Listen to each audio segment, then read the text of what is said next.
What's up, ladies and gentlemen? It's Brennan. I'm BMax45, and we're coming at you with another video. We have another deck profile for the Digimon TCG of the BT21 format. We have what is basically our black deck of the format. It's actually our Royal Knight deck, but we back in BT13 when Royal Knights came out, we did this as our black deck because we didn't have any other black decks we're interested in, and that kind of how things went with this format. So this is our black deck, our Royal Knight deck, but it does have some really powerful black cards in it, so maybe it is, maybe it isn't. But we're going to talk about this deck. It is super relevant in the meta right now. It is doing very well. It's not my first choice of decks, but I did really love the BT13 variant, and I'll have all the cards, and I really like showing off all the bling because we have the high rarity version of this deck. So let's get into it. Let's talk about this deck, why it's so good, and how we decided to go with our list. And hey, if you enjoy this type of content, be sure to smash that like button, comment down below. We love to hear your thoughts. Subscribe to the channel, and hit that bell for notifications so you don't miss a single minute of the fun. All right, well, we're starting out here. We have our King Drazel here. That's our Digi-Egg. Breeding, your turn. All of your Digimon can't Digivolve, so very important there. Breeding, your turn. Once per turn, when a Royal Knight trait Digimon card will be played, you may reduce the play cost by 4, further reduce it by 1 each for this Digimon's Digivolution cards. For each of this Digimon's Digivolution cards. And then breeding, start your main phase, reveal the top card of your Digi-Egg deck and place that card and all of your Royal Knight trait Digimon as this Digimon's bomb Digivolution cards. So it scoops up all your Royal Knights from the field. But nice thing is, as soon as you play this at the start of the game, you get a second one. So you already have a reduced cost of 5 once per turn. And then it's breeding inheritable is your turn once per turn when an option card with a Royal Knight trait is placed in the battle area, gain 1 memory. So this makes your option cards cheaper. You have a 6 play cost and like a 4 play cost, and you can play them for like 3 or 1, which is just nuts. But yeah, so that is your Digi-Egg. Gotta have it. Super important. We only play 1 level 3. We're playing a couple Gotsumon as a floodgate. You know, all turns players can't play Digimon by effects. So it's really good. Once you get your pieces on board, you can throw this down for, a couple memory and just slow your opponent. Also for level 4s, we're playing 2 of the OG Omekamon. On play, draw 1. On deletion, place 1 Digimon card with a Royal Knight trait from your hand as the bomb Digivolution card of one of your King Drazel in the breeding area. So it sets up your stuff in the back, which is what you want to do. We also play 4 of the new Omekamon from BT20, which is the main focus of the deck for the Omni X-Antibody. So he's treated as an on the field, he's treated as X-Antibody or in Digivolution cards. Blocker. On played, if you have 1 or fewer security cards, this Digimon may Digivolve into Omni X-Antibody in the hand, ignoring the Digivolution requirements and without paying the cost. So you can do this even with Drazel on the board because it ignores that requirements. And then on deletion, you may place this card as one of the bottom Digivolution cards of one of your King Drazel in the breeding area.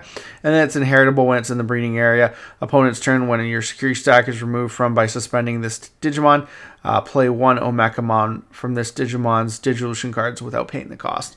So you can bring that out and use it on play to go straight into Omni X, which can be super powerful. The last level 4 we play is 4 Magnamon, our first Royal Knight, for BT13 Magnamon, which you can play for like 2 at the start of the game, which is hilarious. Once you get once you flip your Drazels, and then blocker. And then he's got all turns when this Digimon will leave the battle, draw 1. And then the other part's about playing a Vmon from your hand, but it's not going to come up, so we're not going to talk about it. Basically, early draw power and just not giving your opponent like a ton of memory. So that's it for level 4s. For all of our Royal Knights, which are level 6 and 7s, we play 1 Gankumon. So he's got blocker, on play when Digivolving without paying the cost. You may play 1 Digimon card with Sistermon in its name from your trash, or 1 Digimon card with the Royal Knight trait from the Digivolution cards of your Digimon in the breeding area. This effect will not play Omnimon or Gankumon, obviously. We play 3 copies of Jessamon from BT20, which plays a token with Reboot, Blocker, and Decoy, and 6,000 DP. The cool thing is that even though these guys get scooped up, the token will not get scooped up. So you can stay on the field and potentially attack and go after your opponent's security and protect your other stuff. And then your turn, once per turn, when any of your other Digimon are played, delete one of your opponent's Digimon with 8,000 DP or less, then one of your Digimon may attack. That's cool, too, because if you have anything that can attack, that's really good. If you have anything with Rush or something that managed to survive the King Drazel scoop. We play 1 copy of Jessamon GX. Now, we're not Digivolving, but we can play these for low cost because they're play cost 9 already because they're an ace card. Then you add King Drazel's ability just without like any Digivolution guys in there. If you just have all your King Drazels in the mix, that's a 7-point reduction. So you can play these ace cards for 2 cost, and they have abilities. They're on play abilities. So even though you don't get when Digivolving, you get by placing 1 Royal Nitrate card from your hand or trash as this Digimon's Bomb Digivolution card, delete one of your opponent's Digimon with as much or less DP as this Digimon. And then, of course, when attacking, that's when attacking as well, when Digivolving, and then once per turn, and then his other when attacking once per turn.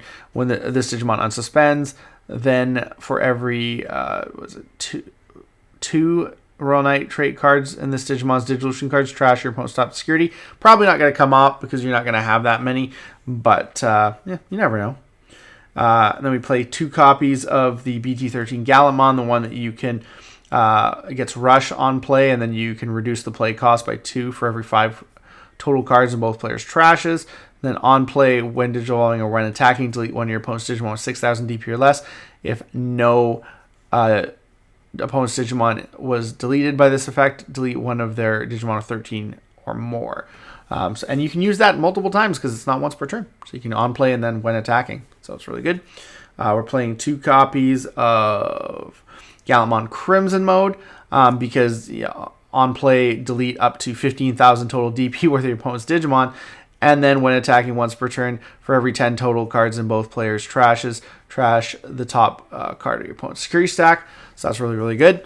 The really cool, funny thing about this is when your aces, like you play this ace for like next to nothing with the King Drazel. When the King Drazel, if your opponent doesn't manage to kill your ace, and it survives, when your King Drazel scoops up your ace card at the start of the turn, it doesn't activate overflow because it's not leaving the battle area. It's just moving from one area in the battle area to another. So King Drazel effectively creates an overflow protection, which is nuts. Honestly, it's crazy. When I first saw it, I was like, oh my gosh, this is why this deck is so good, because we got so many good ace Royal Knight cards.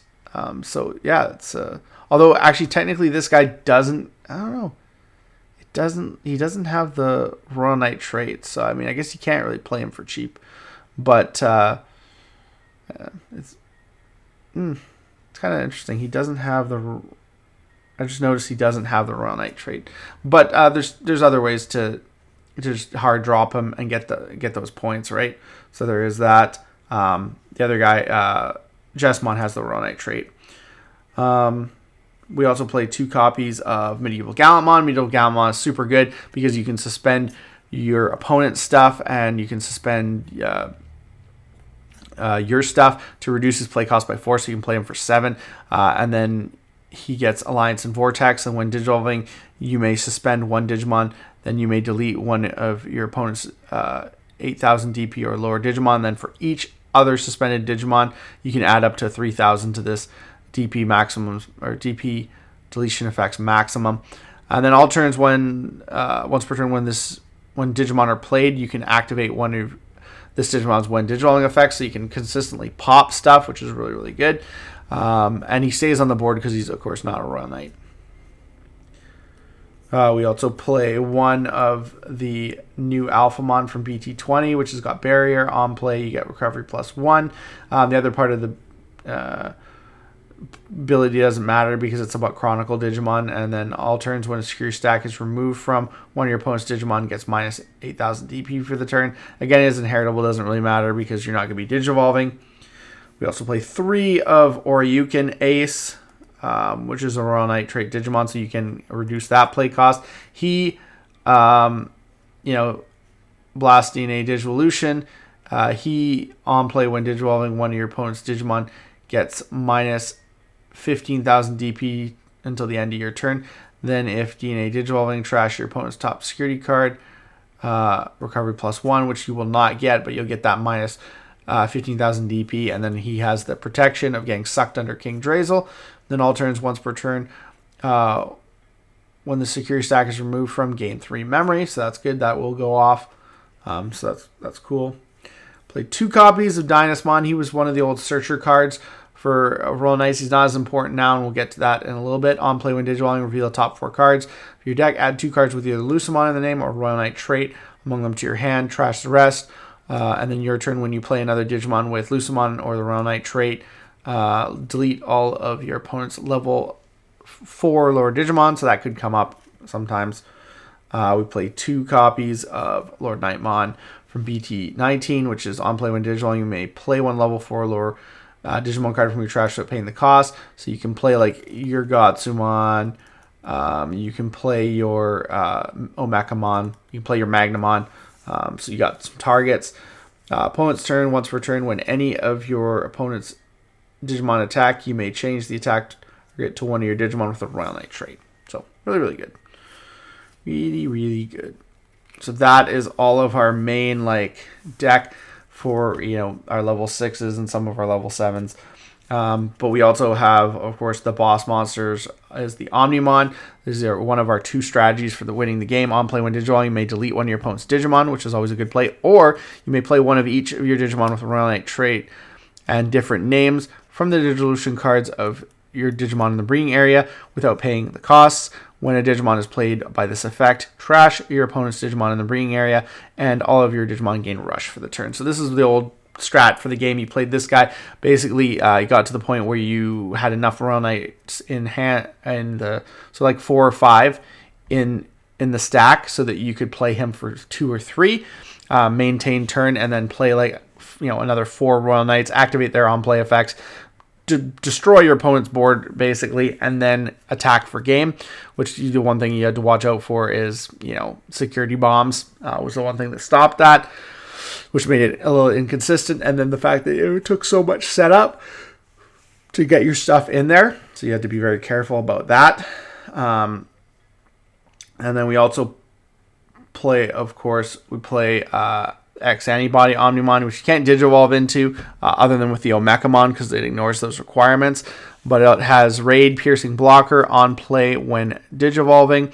If Omnimon or X-Antibody is in this Digimon's Digivolution cards, choose one or both players' Digimon and delete all other Digimon, then return one of your opponent's Digimon to the bottom of the deck. So that's the ability you basically get if you have that Omekamon under, because he's treated as X-Antibody. And then end your turn, once per turn, one of your Digimon may gain Rush for the turn and attack without suspending. So that's really good, because you can basically attack with him and raid and pierce, and then you can end of turn, you can do it again because you're not suspending. So super strong, really, really good. Yeah, the only thing it needs is reboot, which I don't think you have reboot in the deck, but I think there's been ways you can give stuff reboot. But yeah, so that's the main combo for the deck, because he can swing, multiple times basically. So that's good. All right, and then moving on to our tamers, we have 4 copies of the new Cool Boy from BT20. Your turn, when your Digimon are played or Digivolve, if any of them have the Royal Knight trait, by suspending this tamer, draw 1 and gain a memory. So again, more memory gain, more consistency getting your pieces. And then opponent's turn, once per turn, when any of your Digimon with the Royal Knight trait would leave the battle area, you may play 1 Omekamon from your hand without paying the cost. So gets you those free Omekamon plays, especially when your opponent gets around your stuff. You can just go Omnimon X-Antibody all over again.